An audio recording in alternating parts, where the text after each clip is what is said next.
Assalamualaikum warahmatullahi wabarakatuh. Innal hamdalillah nahmaduhu wa nasta'inuhu wa nastaghfiruh wa na'udzu billahi min syururi anfusina wa min sayyiati a'malina. May yahdihillahu fala mudhillalah wa may yudlilhu fala hadiyalah.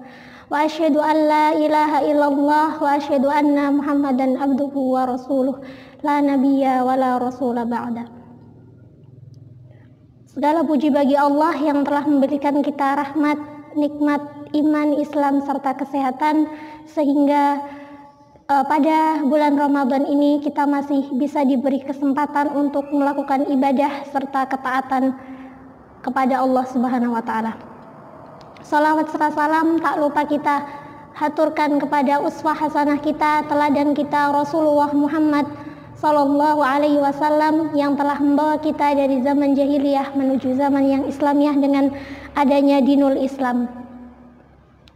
Pada kesempatan kali ini kita sedang dilanda oleh sebuah musibah di awal tahun, meskipun tidak secara langsung di awal tahun itu sudah terjadi di Indonesia, tapi ketika kita sedang santai, ketika kita sedang merasa tenang-tenangnya, kemudian merasa nyaman dengan apa yang kita punya sekarang ini, tiba-tiba virus itu datang kepada kita. Yang dulu awalnya kita beranggapan kalau itu virusnya hanya menyerang mereka yang memakan binatang haram seperti kelelawar atau tikus yang kebanyakan dimakan oleh orang-orang Cina. Namun ternyata Allah membuat kita tersentak dengan hadirnya virus ini sampai sekarang masih ada di bulan Ramadan ini. Nah, sebenarnya di balik virus ini, entah itu sebuah konspirasi atau itu memang sesuatu yang diadakan oleh manusia. Nah, yang perlu kita yakini adalah bahwa virus ini sebagai bagian dari ciptaan Allah yang diutus kepada kita. Nah,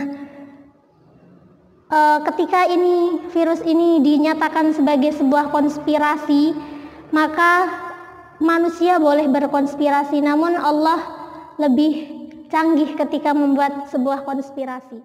Kesempatan kali ini materi yang ingin saya sampaikan atau kita bagi di sini adalah tentang hikmah corona. Kita tahu sekarang ini sampai bulan Ramadan corona masih ada di sekitar kita. Allah masih mengizinkan corona tetap ada di bumi kita sampai bulan Ramadan ini. Namun semoga di balik semua itu kita bisa menjalani Ramadan kita dengan sebaik-baiknya. Nah, terlepas dari semua ini, ada beberapa hikmah yang bisa kita ambil dari adanya corona yang sekarang menyerang umat manusia. Ada yang berpendapat kalau corona itu sebuah konspirasi.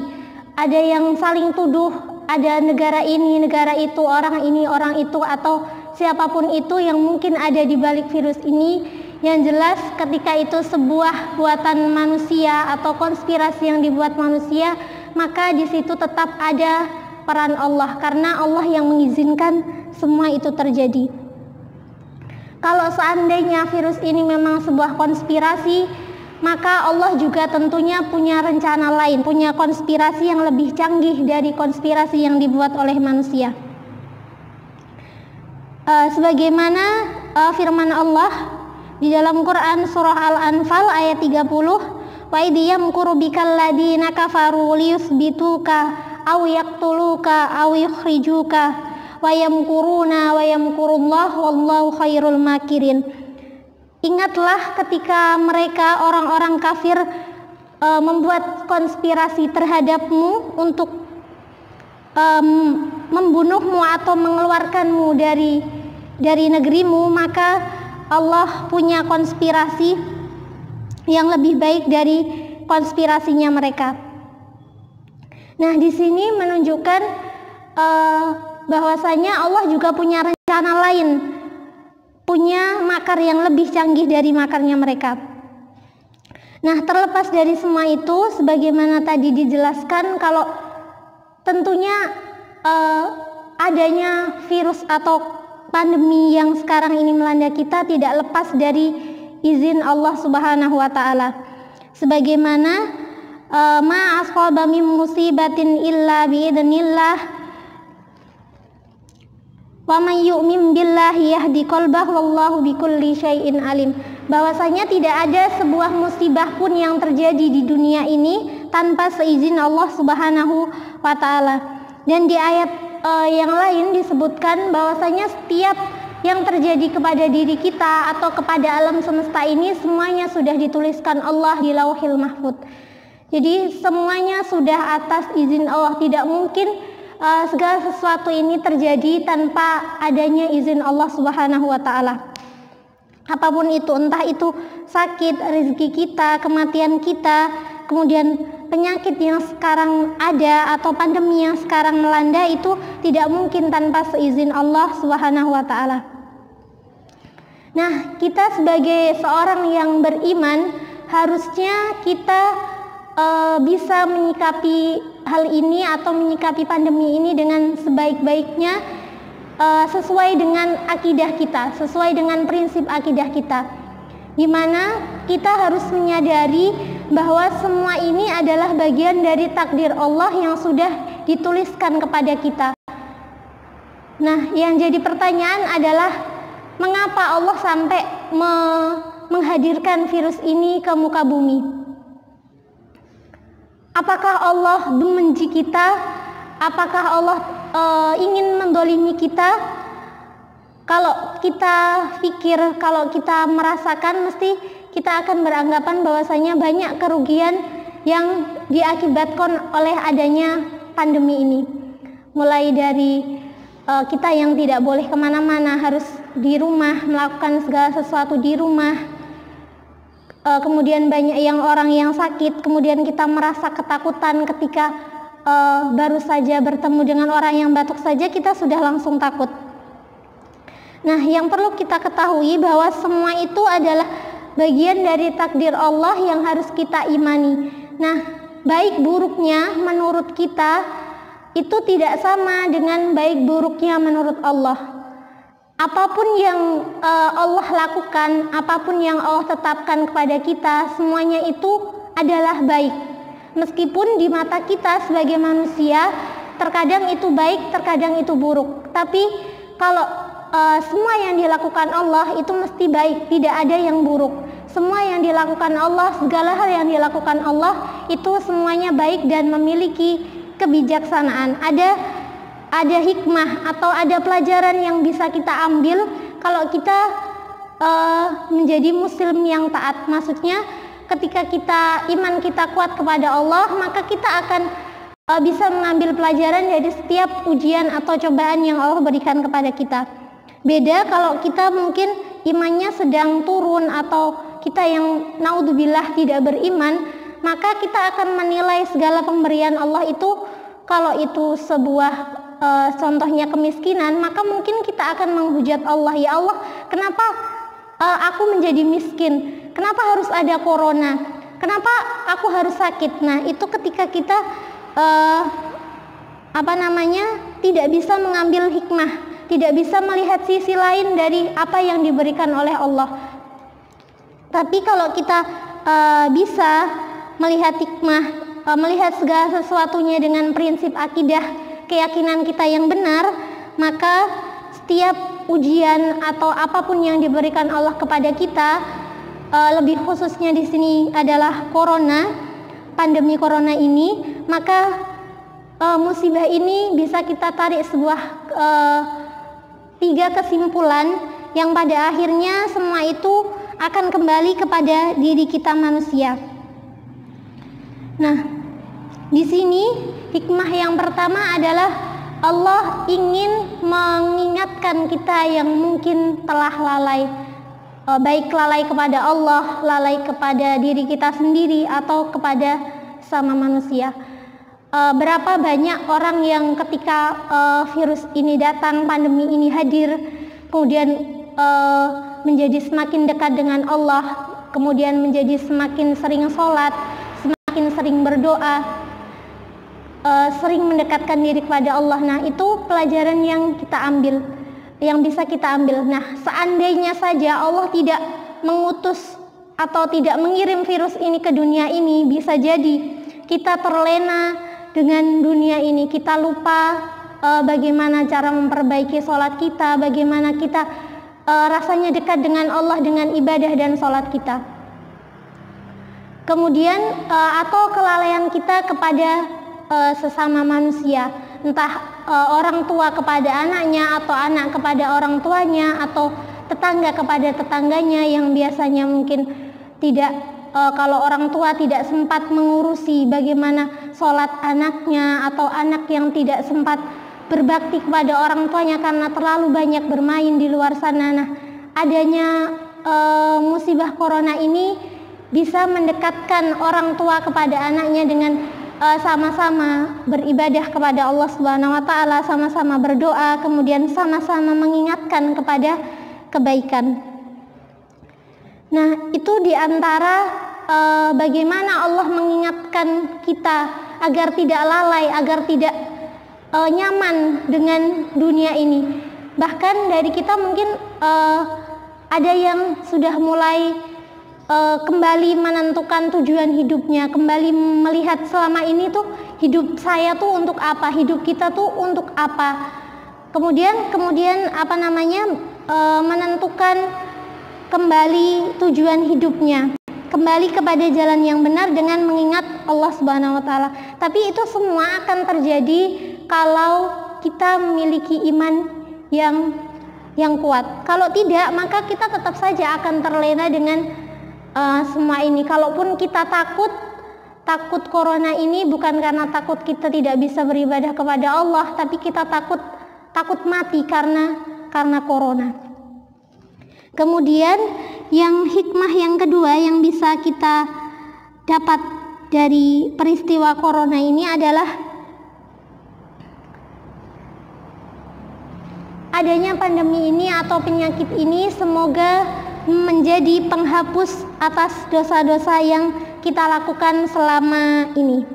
Sebagaimana yang disabdakan oleh Rasulullah sallallahu alaihi wasallam, an Abi Sa'id al-Khudri an Abi Hurairah radhiyallahu anhuma annin Nabi sallallahu alaihi wasallam qala ma yusibul muslim min nasabin wala wasabin wala hammin wala huznin wala adha wala ammin hatta syaukah yusakuha illa kafarallahu biha min khotayahu. Dari Abi Sa'id al-Khudri dan Abu Hurairah dari Rasulullah sallallahu alaihi wasallam bahwasanya tidak ada sesuatu pun yang terjadi atau yang menimpa seorang muslim, baik itu kelelahan atau penyakit atau kekhawatiran atau kesedihan atau gangguan, bahkan duri yang melukai, melainkan Allah akan menghapuskan dosa dari kesalahan-kesalahannya. Nah, semoga dengan adanya corona ini kita lebih banyak beristighfar kepada Allah, lebih banyak mengingat Allah, dan kalaupun itu akhirnya kita ada di sekitar kita yang sakit, semoga itu bisa menjadi sebuah penghapus dosa atas segala kesalahan-kesalahannya. Jadi bukan terus kemudian kita meratapi, ya Allah kenapa aku sakit, kenapa aku seperti ini, kenapa aku seperti ini. Lebih baik kita bersyukur menyadari bahwasanya mungkin dengan adanya sakit yang diberikan Allah kepada kita itu sebagai cara Allah untuk menghapus dosa-dosa kita. Dan semua itu Allah lakukan dengan rasa kasih sayangnya Allah kepada kita, bukan untuk mendolimi kita, tapi untuk kebaikan kita. Yang ketiga adalah mengangkat derajat manusia.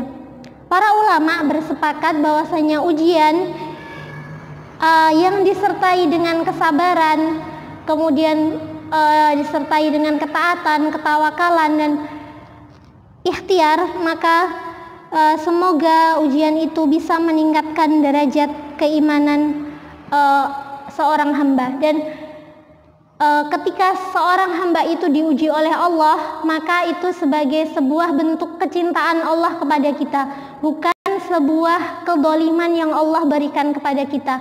Karena Allah sudah berfirman di dalam firman-Nya di dalam Al-Quran bahwasanya setiap orang yang beriman itu tidak akan pernah lepas dari yang namanya ujian. Karena ujian itu untuk menguji seberapa besar ketaatan seorang hamba, menguji seberapa besar kesabaran seorang hamba. Apakah dia akan bersyukur atau dia kufur, ataukah dia akan putus asa, ataukah dia semakin bertakwa kepada Allah Subhanahu wa taala. A'udzu billahi minasyaitonir rajim. Bismillahirrahmanirrahim. Ahasiban nasu ayyutraku wa ayyaqulu amanna wa hum la yuftanun. Apakah manusia itu mengira bahwa mereka akan dibiarkan saja oleh Allah? Kemudian Allah mengatakan bahwasanya kami telah berfirman sedang mereka tidak diuji lagi. Maksudnya adalah di sini mereka akan tetap mendapatkan ujian. Tidak mungkin seorang yang beriman itu tidak akan mendapatkan ujian. Nah, di ayat selanjutnya disebutkan atau dijelaskan bahwasanya ujian terberat yang diterima oleh seorang hamba itu tidak lain dan tidak bukan adalah ujian yang Allah berikan kepada para nabi, kepada para sahabat dan orang-orang semisalnya. Jadi kalau kita yang entah kita nggak pernah tahu seberapa takwa kita, seberapa besar keimanan kita kepada Allah, apa yang Allah ujikan kepada kita selama ini itu tidak sebanding dengan ujian besar yang dulu pernah diberikan Allah kepada para utusannya. Sebagaimana kita tahu dulu Nabi Ayub bahkan menderita sakit, tidak cuma sakit, kemudian tidak punya apa-apa, dan banyak lagi ujian yang diberikan kepada para utusan Allah yang lain, yang itu semua ternyata lebih berat dari apa yang kita terima selama ini.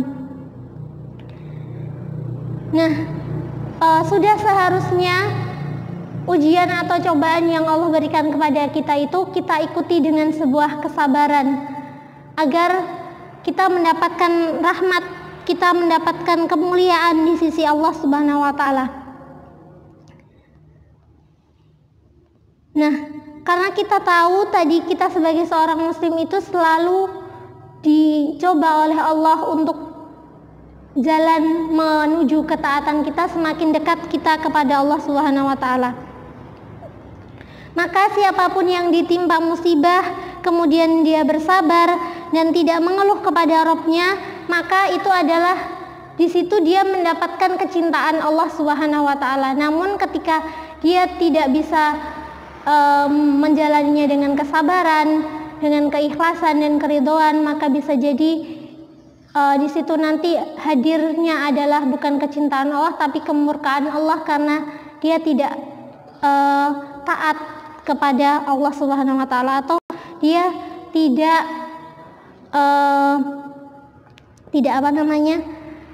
tidak bersabar atas apa yang ditimpakan Allah, maka itu adalah menjadi sebuah kemurkaan Allah Subhanahu wa taala. Nah, yang perlu kita ingat juga, setelah adanya musibah ini tentu Allah tidak akan membiarkan kita begitu saja. Maksudnya semuanya akan seperti ini terus, tidak. Karena kita ingat setiap kesulitan itu pasti ada kemudahan. Inna ma'al usri yusra, inna ma'al usri yusra. Nah, sudah seharusnya kita menghadapi pandemi ini dengan sikap yang bijaksana sesuai dengan prinsip akidah yang kita miliki. Kita menyadari bahwa semuanya ini adalah takdir yang sudah Allah tuliskan kepada kita.